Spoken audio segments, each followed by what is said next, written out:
ఓం గంగణపతే నమ ఐం సరస్వత్యే నమ శ్రీమాత్రే నమ క్రీం క్రీం మహాకాళికాయ నమ ఓం నమ శివాయ శివాయ గురువే నమ ఓం నమ భగవతే అరుణాచలేశ్వరాయ నమ శ్రీరామ జయ రామ జయ జయ రామ రామాయ నమో నమ ద్రాం దత్తాత్రేయాయ నమ క్లీం కృష్ణాయ గోవిందాయ గోపీజనవల్లభాయ శ్రీకృష్ణ పరబ్రహ్మణే పరంజ్యోతిషే నమో నమ క్రీం మహాకాళికాయ నమో నమ జయ గురు దత్తాత్రేయాయ నమ శ్రీం బగలాముఖి దేవ్యే నమో నమ. యూట్యూబ్ ప్రేక్షకులకందరికీ కూడా నమస్కారం అండి. నేను పాలపర్తి గురునాథ శర్మ జ్యోతిష్యం వాస్తు సిద్ధాంతిని మీకంతా కూడా ఈ యొక్క గ్రహాల యొక్క స్థితిగతి కలియిక వాటి ప్రభావం అంతా కూడా జ్యోతిష్య శాస్త్ర ప్రామాణికంగా అంతా కూడా విశ్లేషణ చేయడం జరుగుతుంది. ఈ రోజున మనం చెప్పబోయే టాపిక్ ఏంటిదంటే ప్రధానంగా శనీశ్వరుడి యొక్క కారకత్వాలంతా కూడా విశ్లేషణ చేయడం జరుగుతుంది. ప్రధానంగా శనీశ్వరుడి యొక్క దోషాలంతా కూడా ఏ రకంగా ఉంటాయి మేషాది ద్వాదశ రాశుల వాళ్ళకి జన్మజాతకం ప్రకారంగా. ప్రధానంగా చూసుకుంటే శనీశ్వరుడు అంతా కూడా కర్మఫలదాతగా చెప్పడం జరుగుతుంది. శనీశ్వరుడు అంతా కూడా ఏలనాటి శని ప్రభావాన్ని ఇవ్వడం అనేది జరుగుతూ ఉంటుంది. ప్రధానంగా చూసుకుంటే ప్రతి ఒక్క జాతకుడికి అంతా కూడా జాతకరీత్యా కానీ గోచారరీత్యా శని సంచారం మేరకి ఏలనాటి శని ప్రభావం అనేది ఉంటుంది. అంటే ప్రధానంగా చూసుకుంటే వ్యయ స్థానంలో శని సంచారం అయినప్పుడు గోచారరీత్యా వ్యయ స్థానం అంటే తమ రాశి నుంచి వెనకాల రాశి దాన్ని లెక్కగా చేసుకోవాల్సి ఉంటుంది. మీ రాశి నుంచి ఉన్న వెనకాల రాశిని అంతా కూడా వ్యయస్థానం అంటారు.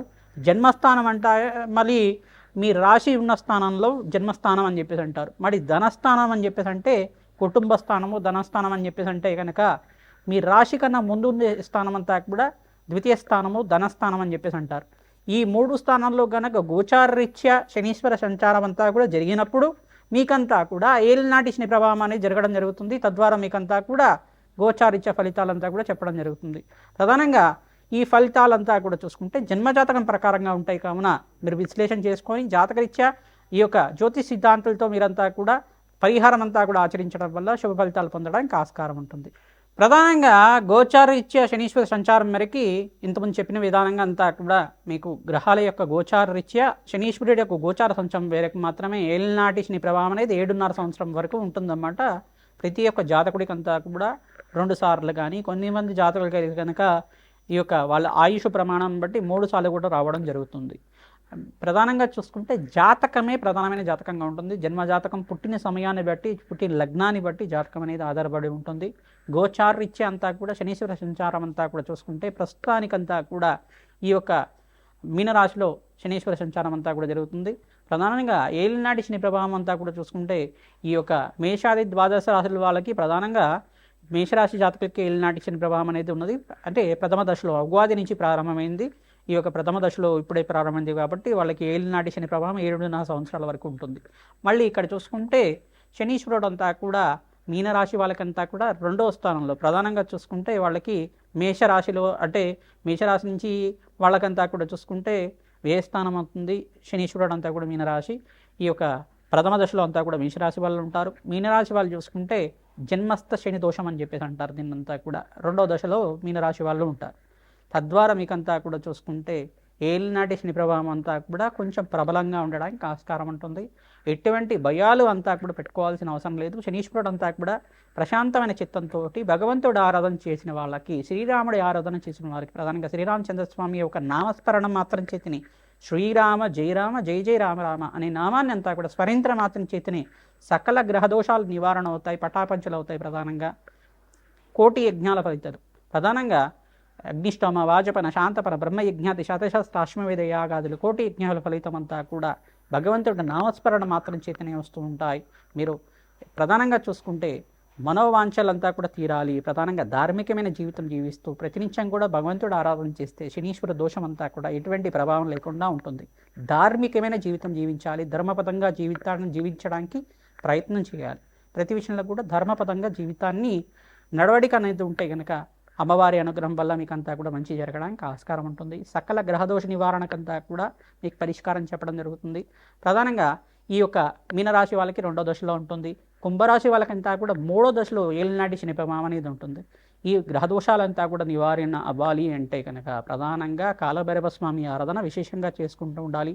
ప్రతినిత్యం కూడా ప్రతి మాసంలో మీరు పౌర్ణమి లేదు అమావాస్య వేళల్లో కానీ, మరి అష్టమి నవి తిథుల్లో కానీ, ప్రధానంగా శనివారం వేళల్లో కానీ రావి చెట్టు వేప చెట్టు ఉన్న ప్రాంతం దగ్గర ఈ యొక్క నువ్వుల నూనెతో దీపారాధన చేసి అక్కడ పిప్పలాద ఋషి ప్రోక్త శని స్తోత్రం అనే స్తోత్రం ఉంటుంది. ఆ స్తోత్రాన్ని అంతా కూడా ప్రతినిత్యం కూడా పఠనం చేసుకోవడం, పిప్పలాద ఋషి యొక్క నామస్మరణ మాత్రం చేతిని ఏలినాటి శని ప్రభావం అంతా కూడా నివారణ అవుతుందని చెప్పేసి వరమించారన్నమాట. ఈ యొక్క తద్వారా పిప్పలాద ఋషి యొక్క చరిత్రనంతా కూడా పారాయణం చేసుకోవడం, వెంకటేశ్వర స్వామి వారి ఆరాధనతో మీరు పిండి దీపారాధన అంతా కూడా ఆచారం మేరకి మీకు అదంతా కూడా ఇంట్లో పిండి దీపారాధన అంతా చేసి వెంకటేశ్వర స్వామి వారి యొక్క నామస్మరణ చేసుకోవడం, గోవిందనామాలు కానీ అష్టోత్తరనామాలు కానీ తులసిమాల సమర్పించి అంతా కూడా తులసితోటి అష్టోత్తరనామాలు అంతా కూడా ఆచరించడం వల్ల ఏలినాటి శని ప్రభావం పోతుంది. తద్వారా మీకంతా కూడా ఆనందమైన జీవితం జీవించడానికి అష్టైశ్వర్య ప్రాప్తి కలగడానికి ఆస్కారం ఉంటుంది. కర్మఫలదాత శని అంతా కూడా ప్రధానంగా చూసుకుంటే శనిశ్చరాయ నమః, నిదానంగా నరిచేవారు అని చెప్పేసి, మందగమనుడు అని చెప్పేసి చెప్తారు. ఛాయా మార్తాండ సంబోధుడిగా చెప్పడం జరుగుతుంది. న్యాయ నిర్ణేతగా, న్యాయ ఫలదాతగా, కర్మ ఫలితాన్ని అనుభవించే విధంగా చేయడం జరుగుతుంది. శనీశ్వరుడు అంతా కూడా ప్రధానంగా చూసుకుంటే ధర్మపదంగా జీవితం జీవించే వాళ్ళకి ఎటువంటి దోషాలంతా కూడా లేకుండా చేస్తారు. రాజునంతా కూడా వాళ్ళ ధార్మికమైన జీవితం అంతా కూడా ఏ రకంగా ఉంది, ధర్మపదంగా జీవిత విధానం ఉందా లేదా, వీళ్ళు జీవితంలో అంతా కూడా ఎటువంటి శ్రేయస్సు కోరుకుంటున్నారు, ప్రధానంగా మానవాళికంతా కూడా ఎటువంటి శ్రేయస్సు చేస్తున్నారు అనేది రాజు యొక్క జీవిత విధానాన్ని బట్టి ఉంటుంది. ఈ యొక్క రాజునంతా కూడా పరీక్ష పెడుతుంటారు.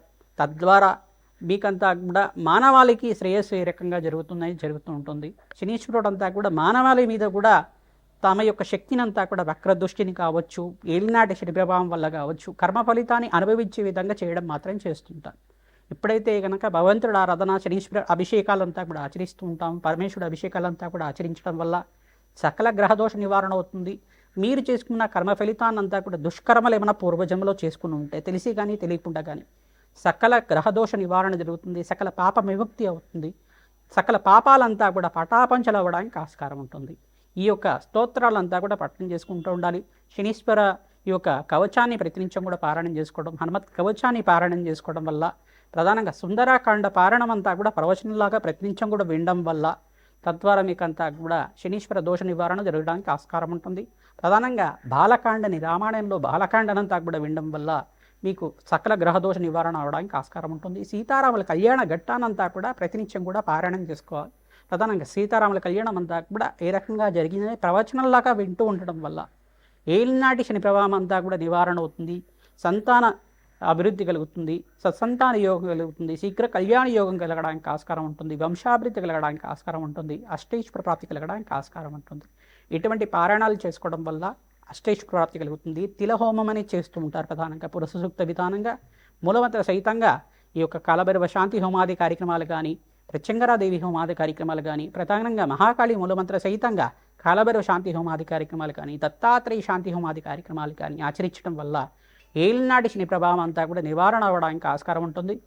ప్రధానంగా హనుమతారాధనలో భాగంగా ప్రతినిత్యం కూడా సింధూరాభిషేకాది కార్యక్రమాలు, వడమాల సమర్పించడం, నాగవల్లి దళార్చన పూజ అంతా కూడా ఆచరించడం, అరటి పళ్ళంతా కూడా స్వామివారికి నివేదన చేసి, అరటి పళ్ళతో అష్టోత్తరనామాలు సహస్రనామాలతో చేసి ఆ అరటి పళ్ళంతా కూడా స్వామివారికి నివేదన చేసి ఆ అరటి పళ్ళతోటి హోమానంతా కూడా ఆచరించడం, మూలమంత్ర సహితంగా శ్రీరామ మూలమంత్ర సహితంగా హనుమత్ మూలమంత్రంతో సంపుటితం చేసుకొని హోమానంతా కూడా ఆచరించి ఆ అరటి పళ్ళంతా కూడా నివేదన చేసిన అరటి పళ్ళన్నీ కూడా భక్తులకి పంచడం వల్ల మీ జాతకరీత్యా ఉన్న సకల గ్రహదోష నివారణ అవుతుంది. మన్య సూక్త పారాయణం ఆచరించాలి. తద్వారా పవమాన సూక్త పారాయణం ఆచరించడం వల్ల సకల గ్రహదోష నివారణ అవుతుంది. తద్వారా అష్టైశ్వర్య ప్రాప్తి కలగడానికి ఆస్కారం ఉంటుంది.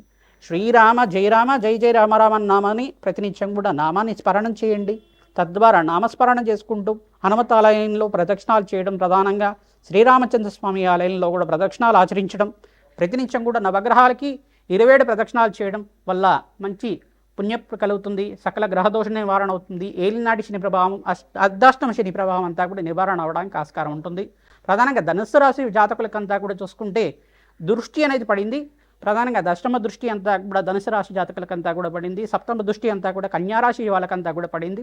ఈ గ్రహదోషాల నివారణ అంతా కూడా కలగడానికి మీకు అంతా కూడా గ్రహదేవతల అనుగ్రహం కావాలి. ప్రధానంగా శనీశ్వరుడు అంతా కూడా మీకు అనుగ్రహించడానికి ప్రతినిత్యం కూడా శనీశ్వరుడికంతా కూడా ప్రీతికరంగా శనీశ్వరుడికి ఈ యొక్క తైలాభిషేకము, తిలదానం చేయించుకోవడం వల్ల శుభమైన ఫలితాలు పొందడానికి ఆస్కారం ఉంటుంది. తద్వారా మీకు కర్మ ఫలితాన్ని నుంచి బయటపడి అదృష్ట యోగం కలిసి రావడానికి శనీశ్వరుడు అనుగ్రహం ఆశీర్వాదం వల్ల మంచి ఫలితాలు పొందడానికి ఆస్కారం ఉంటుంది.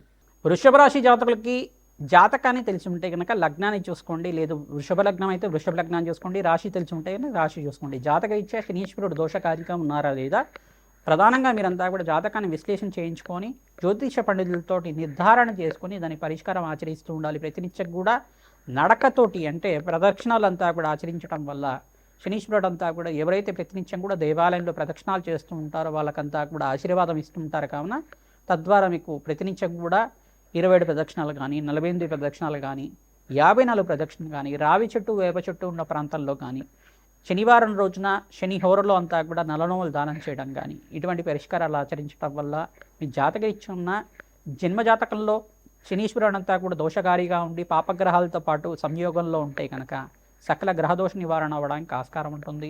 ప్రధానంగా చూసుకుంటే శనీశ్వరుడు రాశ్యాదికి మిత్రగ్రహం కావున ఈ యొక్క శనీశ్వర ప్రీతికరంగా మీకు అంతా కూడా ఉన్నతమైన స్థితి కలగాలి, రాజయోగము అష్టైశ్వర ప్రాప్తి కలగాలి అంటే కనుక ప్రధానంగా జాతకరీత్యా వృషభ లగ్న జాతకులంతా కూడా నీలం రాయిని అంతా కూడా మధ్యవేలికి ధరించడం వల్ల వృషభ లగ్న జాతకులంతా కూడా అత్యంత యోగకరంగా ఉండాలి. లగ్నాన్ని బట్టి రత్నధారణ చేయాల్సి ఉంటుంది. తద్వారా మీకంతా కూడా మంచి ఫలితాలు పొందుతూ ఉంటారు.